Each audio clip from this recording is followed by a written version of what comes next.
말라기 2장 1절부터 16절까지 말씀입니다. 너희 제사장들아, 이제 너희에게 이같이 명령하노라. 만군의 여호와가 이르노라. 너희가 만일 듣지 아니하며 마음에 두지 아니하여 내 이름을 영화롭게 하지 아니하면 내가 너희에게 저주를 내려 너희의 복을 저주하리라. 내가 이미 저주하였나니 이는 너희가 그것을 마음에 두지 아니하였습니다. 보라, 내가 너희의 자손을 꾸짖을 것이요 똥 곧 너희 절기에 희생의 똥을 너희 얼굴에 바를 것이라. 너희가 그것과 함께 제하여 버림을 당하리라.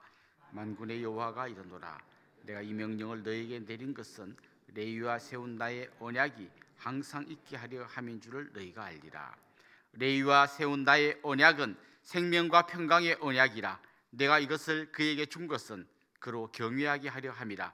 그가 나를 경외하고 내 이름을 두려워하였으며 그의 입에는 진리의 법이 있었고 그의 입술에는 불의함이 없었으며 그가 화평함과 정직함으로 나와 동행하며 많은 사람을 돌이켜 죄악에서 떠나게 하였느니라.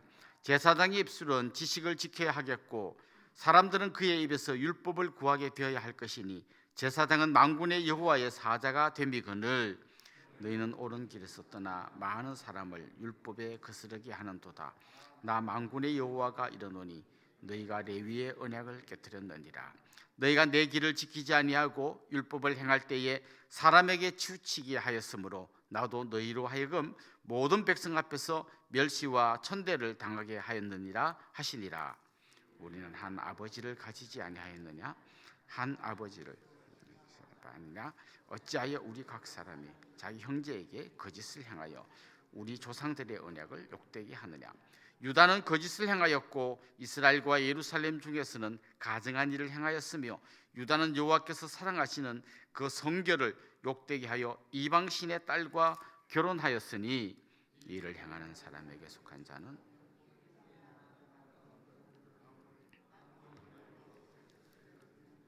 여호와께서 야곱의 장막 가운데서 끊어버리시리라. 너희가 이런 일도 행하나니 곧 눈물과 울음과 탄식으로 여호와의 제단을 가리게 하는도다. 그러므로 여호와께서 다시는 너희의 봉헌물을 돌아보지도 아니하시며 그것을 너희 손에서 기꺼이 받지도 아니하시거늘 너희는 이르기를 어찌 됨이니까 하는도다.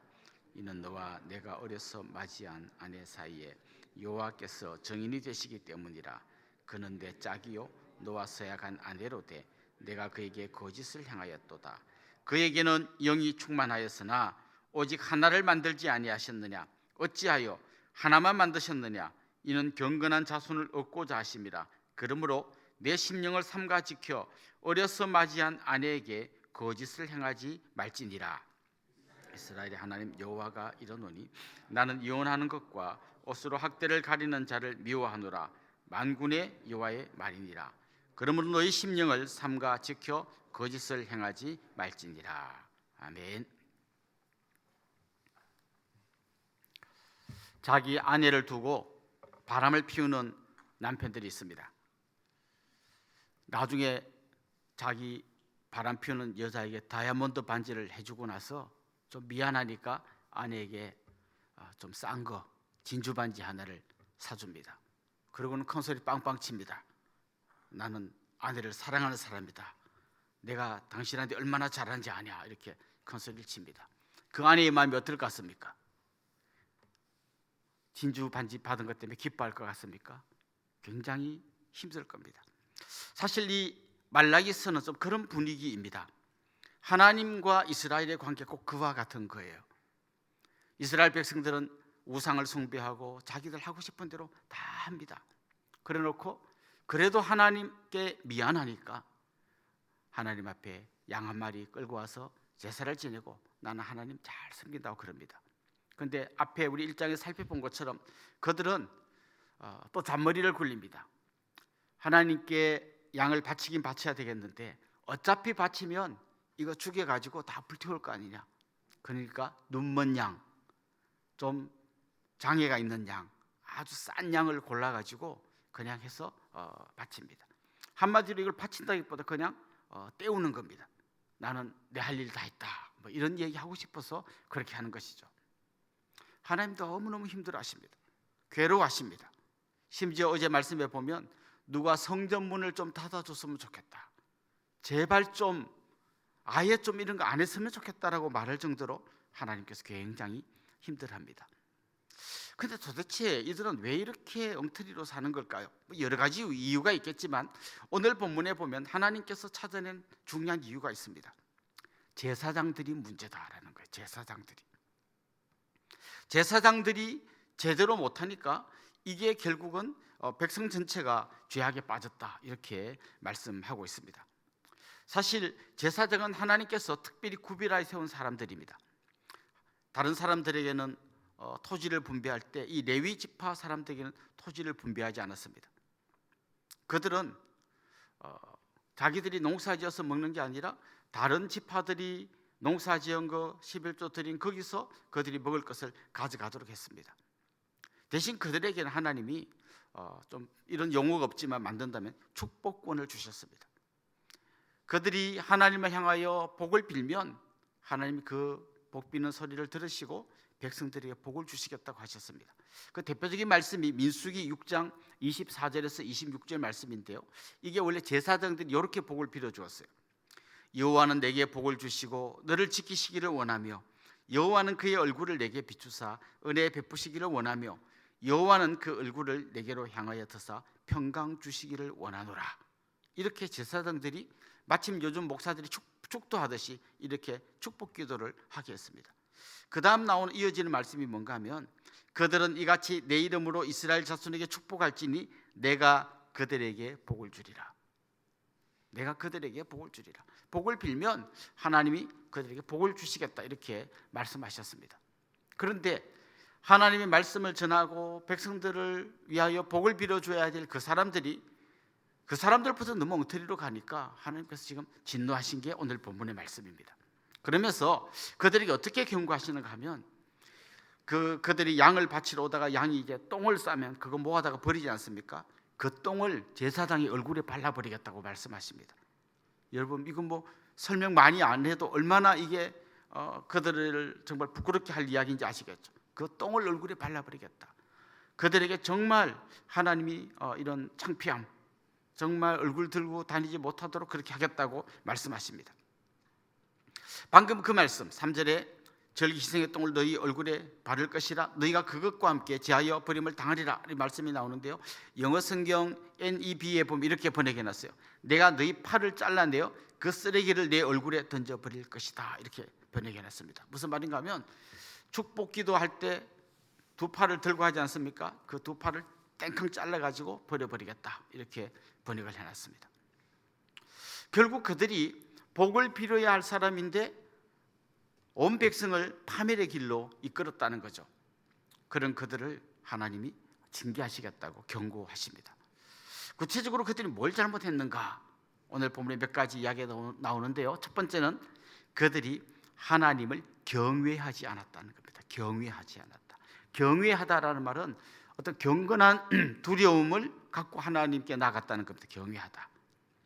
어릴 때 아이들이 막 토닥토닥 싸우다가 아빠가 딱 들어오시면 딱 멈춥니다. 왜냐하면 아빠를 존경하고 또 아빠를 두려워하기 때문에 그렇습니다. 근데 아빠가 왔는데도 계속 싸웁니다.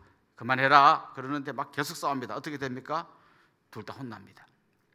싸운 것도 잘못이지만 아빠를 무시하고 있는 겁니다. 아까 말씀드린 대로 그들은 눈먼 양, 병든 양을 하나님께 바쳤습니다. 그들이 생각하는 하나님이 어떤 하나님이겠습니까? 사람하고 비슷한 하나님인 거죠. 눈먼 양, 뭐 양이 눈을 떴는지 병들었는지 이거 어떻게 아냐? 뭐 그냥 얼렁해서 태워버리면 되지. 하나님은 그 양이 눈먼 걸 아실 뿐만 아니라 그들의 마음의 중심을 보고 계시는 겁니다. 정말 너희들이 나를 섬기기 위해서 왔느냐? 아니면 지금 그냥 땜빵하기 위해서 왔느냐? 하나님 아시는 거죠. 근데 그걸 모른다고 생각하는 건 뭡니까? 하나님을 너무 무시하는 거죠. 하나님이 자기 수준인 줄 아는 거죠. 그게 대해서 하나님이 경고하는 겁니다. 너희들 안에 하나님을 경외함이 없구나. 두 번째 그들의 문제가 뭐였는가 하면 그들의 입에 진리의 법이 없었다 이야기합니다. 하나님의 말씀을 대신 전해주고 또 복을 빌어주고 해야 되는데 그들의 입에 진리의 말씀이 없었다. 사실 어떤 시대이건 간에 기독교 신앙이 바닥으로 떨어질 때는 말씀이 사라질 때예요. 종교개혁기에 종교개혁자들이 종교개혁을 일으킬 그 당시에 로마 카톨릭의 하나의 말씀이 사라졌습니다. 그냥 예전 또 아니면 뭐 그림, 어떤 동상 이런 거 주로 보게 만들어 놓고 하나의 말씀 없었습니다. 그래서 요 헌금함에 땡그랑 돈 넣으면 니네 연옥에 있던 조상이 천국으로 올라간다, 이런 말에도 아무도 그게 맞는지 틀린지 아무도 몰라요. 왜냐하면 말씀을 모르니까, 성경도 없었으니까 잘 모릅니다. 말씀이 사라진 시대는 위기의 시대가 되는 겁니다. 이 당시가 그랬습니다. 그들의 입에서 말씀이 사라져 버렸습니다. 저는 우리들 가운데도 마찬가지라고 생각하는데요, 말씀이 사라지면 우리는 결국 내 생각나는 대로 살게 되어 있고 그건 바로 파멸의 길입니다. 그래서 말씀 앞으로 돌아와야 하는 거죠. 세 번째, 이 제사장들의 잘못이 뭐였는가 하면 화평과 정직함으로 하나님과 동행하고 많은 백성을 죄에서 돌이키게 하는데 그렇게 하지 못했다. 자기들도 엉망이다 보니까 백성들을 죄로부터 돌이켜서 하나님께로 이끌지 못했다, 이렇게 경고하고 있습니다. 그렇습니다. 지금 하나님과의 관계가 깨져버린 이들의 문제를 하나님이 지금 하나하나 이야기하고 있는 것입니다. 자, 이 말씀을 들을 때 여러분 지금 어떤 생각이 드십니까? 제사장들이 잘못해가지고 이렇게 엉망진창이 됐는데 이걸 여러분이 이 말씀을 읽고 들을 때 어떤 말씀이 드십니까? 목사님들 똑바로 하세요. 목사님들이 잘못하면 이래 됩니다. 저는 일단 그렇게 적용을 좀 했습니다. 지도자부터 잘해야 되겠구나, 이런 생각들을 했습니다. 그런데 우리가 조금 더 생각해 보면 이렇습니다. 이렇게 엉망진창인 제사장이 자기 역할을 못할 때 하나님의 대안이 뭐였냐? 하나님은 이런 제사장 말고 온전한 제사장이신 예수님을 보내주셨습니다. 이 제사장들이 절대 못한 일을 온전히 성취하도록 예수님을 보내주셔서 예수님 자신이 제물이 되고 예수님 자신이 제사장이 되셔서 십자가 위에서 단번에 온전한 제사를 드림으로써 하나님과 우리 사이에 막혔던 이 담을 헐어버리시고 하나님 앞에 우리가 나아갈 수 있도록 길을 열어주셨습니다. 여기서 끝이 아닙니다. 하나님은 우리 한 사람 한 사람 모두를 향하여 너희는 왕같은 제사장이다, 이렇게 말씀하셨습니다. 다시 말하면 오늘 이 시대의 제사장은 이런 목사들뿐만 아니라 우리 여러분 모두가 다 제사장 역할을 해야 된다는 것입니다. 여러분 마음의 중심에 하나님이 살아계시고 정말 하나님 앞에 그냥 땜빵 같은 그런 병든 양을 드리는 게 아니라 내 마음의 중심을 다 담아서 하나님 너무 사랑합니다, 하나님 너무 고맙습니다, 그런 마음으로 하나님 앞에 나아가서 예배를 드리고 정말 우리 깨어진 마음들을 회복시키고 내 입에 하나님의 말씀을 담아두어서 나뿐만 아니라 내 곁에 있는 우리 자녀들, 우리 안 믿는 가족들, 옆에 있는 친지들, 이웃들에게도 하나님의 말씀을 전하면서 정말 이 나라가 우리 왕같은 제사장 된 우리를 통하여 하나님께로 돌아올 수 있게 해야 되는 게 우리 모두의 사명이라는 것입니다. 오늘 이 말씀 앞에서 나는 정말 왕같은 제사장으로 살고 있는가 한번 스스로 돌아보면 좋겠습니다. 전반부 지금까지 말씀드린 것이 깨어진 하나님과의 관계를 회복해야 되는 게 첫 번째 주제라면 이어지는 후반부 말씀은 깨어진 가정을 회복하라라는 것이 후반부 주제입니다. 당시의 상황을 먼저 좀 설명하면 이렇습니다. 이스라엘 백성들이 오랫동안 바벨론에서 포로 생활하다가 돌아왔습니다. 돌아오니까 이제 정말 이 돌아온 이 땅에서 정말 행복하게 살 것 같았습니다. 더 이상 남의 나라 포로가 아니고 우리 고향 땅으로 돌아왔으니까요. 근데 돌아와 보니까 어땠습니까? 아주 황폐한 땅이 되어 있었어요. 뿐만 아니라 그들이 없는 그 사이에 그들이 살던 이 땅에 딴 사람들이 들어와서 살고 있는 거예요. 사마리아 사람들, 그러니까 아수르의 포로로 잡혀갔다가 돌아온 사람들, 이런 사람들은 혼혈 족속입니다. 사마리아 사람들 아니면 에돔 족속들, 또 모압 족속들, 이런 사람들이 원래 이스라엘 사람들이 사는 그 땅에 돌아서 거기서 자기들이 자기 땅이라고 딱 정해놓고 농사짓고 이제 그들은 나름대로 어느 정도 잘 살고 있는 그런 상태인데 포로에서 돌아온 이스라엘 백성들은 몸뚱아리만 돌아온 거예요. 거의 알거지가 되어서 돌아온 겁니다. 돌아서 농사 지으려고 보니까 땅도 없어요. 또 겨우 무슨 밭 같은 게 있는데 보니까 옛날에 바벨론 사람들이 전쟁할 때 거기다가 막 큰 돌을 다 집어넣어 가지고 농사 짓기도 어렵게 만들어 놨어요. 정말 힘들게 사는 거예요. 근데 가만 보니까 저 이방 족속 집에 딸이 있는 거예요. 그래서 머리를 굴리는 거죠. 저 여인하고 결혼하면 저 여인이 갖고 있는 이 땅과 재물이 내게 되겠구나. 근데 그렇게 하려고 보니까 뭐가 문제예요? 자기 부인이 있어요. 그럼 어떻게 하면 됩니까?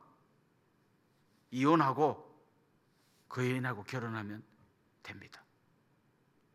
얼마나 악한 생각을 하고 있는지 아시겠죠? 하나님께서 여기에 대해서 경고하시는 거예요. 그렇게 이방 여인하고 결혼해가지고 이방 신 섬기는 너희들 이 야곱의 족속 가운데서 끊어버리겠다고 경고하십니다. 그리고 더 나아가서 그렇게 잔머리 굴리고 정말 하나님께서 짝지어준 그 아내를 버리고 이혼하는 거기에 대해서 굉장히 강력하게 경고하십니다. 그리고 말씀하십니다. 하나님이 처음에 아담 만들고 하와 만들 때 왜 하와 한 명만 만들었겠냐? 아담을 위해서 하나님 능력이 많으신 전능하신 분인데 그냥 한 아내를 10명 만들어가고 붙여주지 왜 한 명만 만들어가지고 그 딱 결혼시키게 했겠냐? 하나님이 능력이 부족해서 그랬겠느냐? 하나님은 이렇게 한 남편과 한 아내가 만나기를 원하시고 거기서 경건한 자녀를 낳기 원하신다. 이렇게 말씀하고 계십니다. 이게 하나님이 세운 가정의 원리인데 자기 아내 버리고 이방 여인하고 결혼해가지고 거기서 뭐 또 그 이방 신 섬기고 이런 것에 대해서 하나님이 강력하게 경고하고 계십니다. 왜 이렇게 가정이 무너졌을까요? 하나님과의 관계가 깨지면 자동적으로 가정의 관계는 깨지게 되어 있습니다. 왜냐하면 사람은 굉장히 이기적인 존재입니다. 다 자기 중심입니다. 근데 가끔씩 만나는 사람들은요 좀 절제하면서 내가 약간 손해도 보고 하지만 집에서 같이 사는 사람들은 그러기가 굉장히 어렵습니다. 왜냐하면 24시간 계속 그렇게 내가 좀 손해보면서 살아야 되기 때문입니다. 그러니까 자꾸 깨지는 거예요, 가정이. 오늘 이곳에 앉아 계신 사랑하는 성도 여러분, 기억하십시오. 나는 이혼도 안 했는데요, 나는 바람도 안 피우는데요, 그게 다가 아니에요. 정말 하나님께서 짝지어 주신 이 내 아내를, 내 남편을 진심으로 존경하고 온 마음 다해 사랑하겠습니다. 그런데 목사님 저는 그게 잘 안 돼요. 그러면 원인을 하나님과 나 사이의 관계가 문제가 있지 않는가를 거기서부터 찾아야 돼요. 나는 우리 배우자를 사랑하기 어렵습니다. 그 인간이 하도 잘못하기 때문에 그렇습니다. 거기서 자꾸 찾으면 답이 없습니다. 내가 진짜 하나님과의 관계가 완전히 회복되어지면 정말 하나님이 죄인인 나를 위하여 예수 그리스도를 보낸 이 깊은 사랑을 이해하면 거기서부터 여러분 가정이 회복되기 시작하는 겁니다. 저는 오늘 이 말씀 앞에서 우리가 겸손히 엎드리면 좋겠습니다. 하나님과 나 사이에 깨진 관계를 회복하고 그냥 껍데기로만 하나님 섬기는 사람이 아니라 온 마음 다해 하나님께 나아가는 그런 여러분 되기를 소망합니다. 더 나아가 여러분의 가정 가운데 회복의 역사, 정말 깊은 사랑의 역사, 다시 하나님께서 기뻐하시는 그 잔치집과 같은 그런 역사가 일어날 수 있기를 주님의 이름으로 축원합니다. 기도드리겠습니다. 살아계신 우리 하나님 아버지, 오늘 주신 이 말씀 앞에서 두렵고 떨림으로 서게 하여 주시옵소서. 하나님을 경외함이 없을 때 결국 그들이 껍데기로만 하나님 섬기고 마음은 다 떠나가 있음을 보게 됩니다. 하나님과의 관계가 깨지니 가정도 다 깨지고 마는 걸 보게 됩니다. 하나님과 우리 사이의 관계가 먼저 회복되게 하여 주옵소서. 말씀이 회복되게 하여 주시옵소서. 뿐만 아니라 더 나아가 우리 가정이 정말 하나님이 기뻐하시는 온전한 가정으로 세워지게 하여 주시옵소서. 예수님의 이름으로 기도드리옵나이다. 아멘.